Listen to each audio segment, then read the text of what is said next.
ఏంటి నా నెంబర్ కావాలా? నీ నెంబర్ ముందు చెప్పండి మాకు. రాసుకో, పైన కాగితం తీసుకో. ఓకే, చేతి మీద రాసుకో. చేతి మీద రాసి చెప్పండి. చెప్పాలా?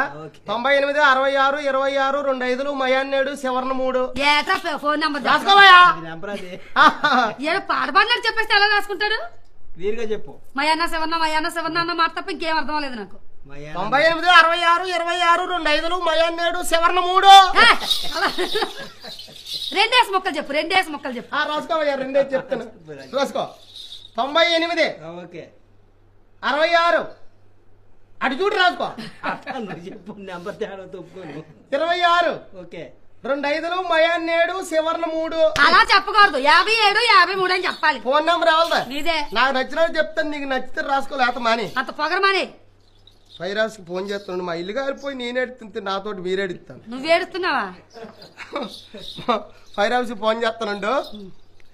హలో, అంత నోరు ఎందుకురా? అతలోడు సౌడు. నేను నీకు సౌండ్ అనుకున్నాను. ఫైర్ స్టేషన్ అండి. Police station. Police station. నమస్తే ఎస్సీ గారు. ఈ నమస్కారం ఆయన కనపడదు. కనపడదు కదా. ఆడనుకొని మీ చేసానండి. అనుకో ఎరగొట్టగలరు. హలో, ఫైర్ స్టేషన్ అండి. మీరు అర్జెంట్ ఊపికెళ్ళిపోరాలా? ఏంటి గంట గంట గంట కాదు, ముందు వాటర్ ఉందో లేదు అడుగు. అర్జెంట్ గా రమ్మను.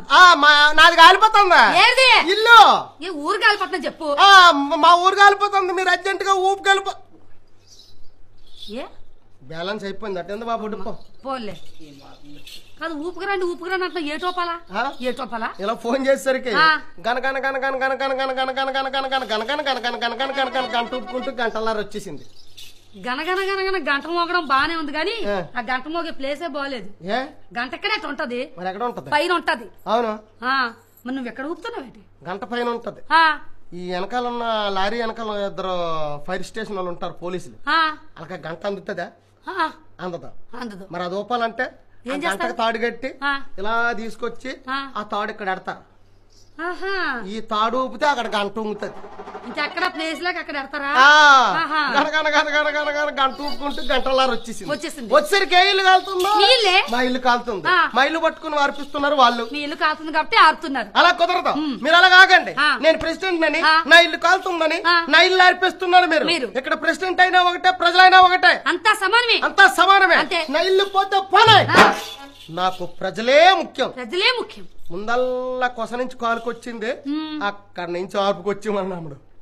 అంటే కాలిపోయి మిగిలిన బోర్డు గోళ్ళన్నీ తడుపుకు రమ్మన్నావు అన్నమాట. ఎప్పుడైతే ఆ కొస నుంచి ఆర్పుకొచ్చామన్నా కాలిపోయి మిగిలినటువంటి బోర్డు గోడలన్నీ కూడా ఫుల్ గా తడుపుకొచ్చారు. మంచి పని చేశారు. ఇళ్ళన్నీ నానిపోయి గోడలన్నీ పడిపోయి ఊరంతా దెబ్బైపోయింది. అంటే తమది దెబ్బైపోయి పరిపాలన అన్నమాట.